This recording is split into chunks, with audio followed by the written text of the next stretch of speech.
Tapi kamu gimana? Maksudnya sekarang kamu ngalamin hidup yang lebih happy dengan keadaan kamu sekarang? Happy dong, Happy. sangat happy. Sangat happy.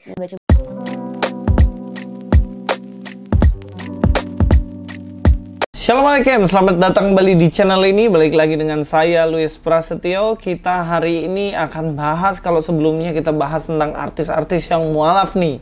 Banyak banget yang mualaf ya. Sekarang kita akan bahas artis yang justru sebaliknya, dia bukan mualaf tapi keluar dari Islam dan masuk Kristen. Tapi saya rasa justru orang ini memiliki pemahaman yang benar tentang kekristenan. Saya katakan seperti ini karena setelah saya lihat perkembangannya dalam pengenalan akan Tuhan, makin hari makin dalam nih orang nih. Dan dia, saya rasa nggak menjelek-jelekkan agamanya yang sebelumnya kan. Dia fokus ke dalam ajaran-ajaran Kristen.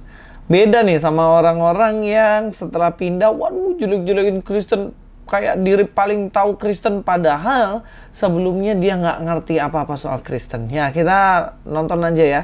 Ini Salma Vina, Sunan. Tapi kamu gimana? Maksudnya sekarang kamu ngalamin hidup yang lebih happy dengan keadaan kamu sekarang? Happy dong, Happy. sangat happy. Sangat happy. Baca buku itu, pasti kan banyak pertanyaan-pertanyaan dan Iya. gak semena-mena tuh langsung kayak, oh ya gue percaya nih gitu kan. Bodoh juga gitu kalau misalnya ketika baca sesuatu cuma dari satu referensi terus percaya gitu kan. Walaupun ya iman memang seperti itu bentuknya, tapi kan maksudnya gini loh, untuk aku yang waktu itu yang very critical itu kan pasti ya enggak deh, kayaknya cari referensi lain deh, cari ini nonton ini gitu loh. Kamu tuh Bun. sempet iya, sebelum nyari. kamu Sebelum meyakinkan mutusin tuh itu kamu tuh ada prosesnya. Proses berpikir, proses analisa, proses kayak secara spiritualnya juga kayak yuk Tuhan tunjukin yuk gitu apa yang baik dan benar untuk aku gitu. Jadi nggak semena-mena tuh percaya dulu sih. Dan kamu menemukan kedamaian. Yes, kayak gitu. Sekarang ini kamu maksudnya menemukan ini yang kamu cari. Iya. Mungkin pada saat itu aku di fase susah maafin orang lah di Gabun karena banyak banget yang terjadi. Dan di sini aku diajarkan untuk sangat penting memaafkan di atas segalanya gitu, memaafkan dan mengasihi orang. Bagaimana kamu menerima, kan dari dulu kamu bercerai dan lain-lain tuh sampai sekarang kamu tiba-tiba pindah keyakinan, pasti tidak mudah dan banyak banget komentar-komentar yang di luar itu yang pasti kadang-kadang kita tuh kadang-kadang baca komentar kalau yang sakit tuh menyakitkan gitu ya. Gimana kamu menghadapi proses itu semua? Iya. Ini waktu kita kan namanya orang seiring perjalanan waktu, ketika umurnya bertambah harus jauh lebih dewasa dalam berpikir, dalam bersikap gitu ya. Ya, itulah tadi Salma Vina menyampaikan beberapa hal kenapa dia merasakan happy, enjoy, dan sukacita di dalam Kristen. Ya, kalau kita lihat bagaimana masa lalunya begitu panjang dan dia mengatakan bahwa dia bisa mengampuni.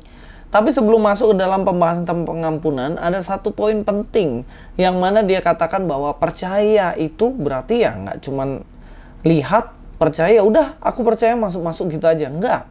Tapi katanya ada proses berpikir dan analisa. Jadi dia melihat Alkitab, mendalami, ada proses berpikir, menganalisa, dan lain-lain, dan akhirnya dia mengenal. Seperti yang saya sampaikan kemarin, yaitu ada kata yada. Yada itu mengenal. Makanya kenapa kita harus mengenal Allah kita dengan sepenuhnya.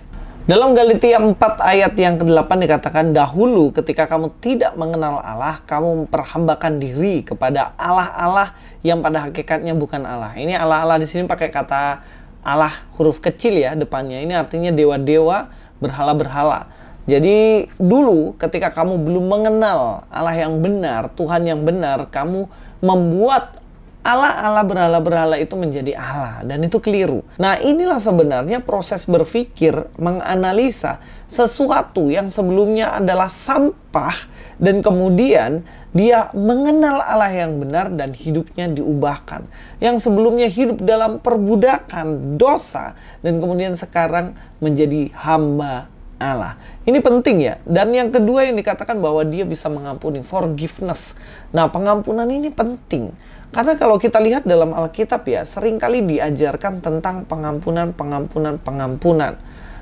Dan kalau kita lihat Yesus ketika dia disalibkan, dan dia mengatakan pada orang-orang yang menganiayanya sampai disalibkan, dan mengatakan, Tuhan, ampunilah mereka, sebab mereka tidak tahu apa yang mereka perbuat. Stefanus juga seperti itu. Dan tentunya kalau kita lihat pengampunan demi pengampunan, itulah yang diajarkan selalu oleh Tuhan Yesus Kristus. Ingat ketika Yesus ditangkap, dikhianati oleh Yudas, pada saat itu juga Yesus ketika ditangkap, Petrus dengan gegabah, dengan emosinya, dia memotong telinga salah satu hamba di situ. Dan kemudian ketika dipotong telinganya, di situ Yesus mengambil telinga yang jatuh itu, ditempelkan kembali di kepala dari seorang itu. Dan apa yang terjadi? Sembuh. Dan Yesus mengatakan, kamu yang hidup oleh pedang, kamu akan mati oleh pedang. Di sini Yesus memberikan pengampunannya, bahkan pada orang yang menangkapnya. Yesus juga mengatakan ya, kasihilah musuhmu. Berdoalah bagi mereka yang menganiaya kamu. Ini artinya apa? Hanya orang yang bisa mengampunilah, dialah yang bisa melakukan ini semua. Jadi pengampunan yang penting ya, kita tahu ya bagaimana Salmavina bergumul dengan pengampunan. Pengampunan terhadap orang yang mungkin pada waktu itu dia sayangi, dia kasih dengan sepenuh hati, ternyata mengkhianati dia. Pengampunan gak mudah, tapi dalam Kristus ada pengampunan. Saudara yang di rumah mungkin ada kebencian tertentu, kecewa kepada seseorang, kecewa kepada lembaga tertentu, dan mungkin orang yang terdekat dari kita mengecewakan, membenci kita. Satu hal yang harus dilakukan yaitu mengampuni. Kita tahu dengan pengampunan maka semuanya akan beres. Karena dalam kekristenan, Kristenan itu diawali oleh pengampunan. Kenapa? Adam dan Hawa jatuh dalam dosa, Tuhan datang mencari mereka. Pengampunan yang diberikan pada mereka. Dan pengampunan melalui Yesus yang datang ke dunia untuk mengorbankan dirinya. Pengampunan inilah yang penting. The power of forgiveness. Nah, kekuatan dari pengampunan inilah yang mengubahkan seseorang. Dan inilah yang dimaknai dengan betul oleh Salmavina. Allah telah mengampuninya dan sudah sepatutnya untuk dia mengampuni orang lain. Dan ini yang juga terjadi dalam diri kita.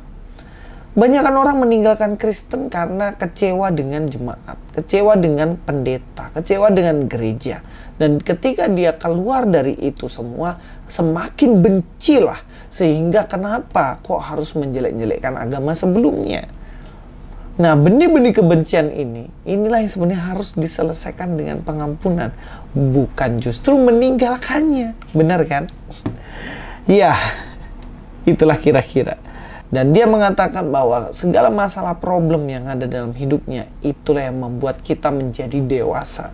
Dewasa secara rohani. Kita tahu ya, iman tuh sebesar biji sawi. Artinya apa? Biji sawi itu kecil ya. Kecil. Tapi ketika dia ditanam, dia bisa besar sekali. Dan bahkan burung bisa berteduh dalam pohon itu. Artinya iman tuh progresif. Iman itu harus terus bertumbuh. Iman tuh bertumbuh untuk menjadi dewasa, dan lebih dewasa lagi. Ini maksudnya. Dan mudah-mudahan ini membuat orang-orang yang sudah meninggalkan kekristenan sadar bahwa kalian harus bertumbuh sebenarnya dalam iman kalian. Kalau nggak bertumbuh, ya gampang banget digoyahkan dan kemudian gampang meninggalkan Yesus Kristus. Luis Prasetyo di sini. God be with you all.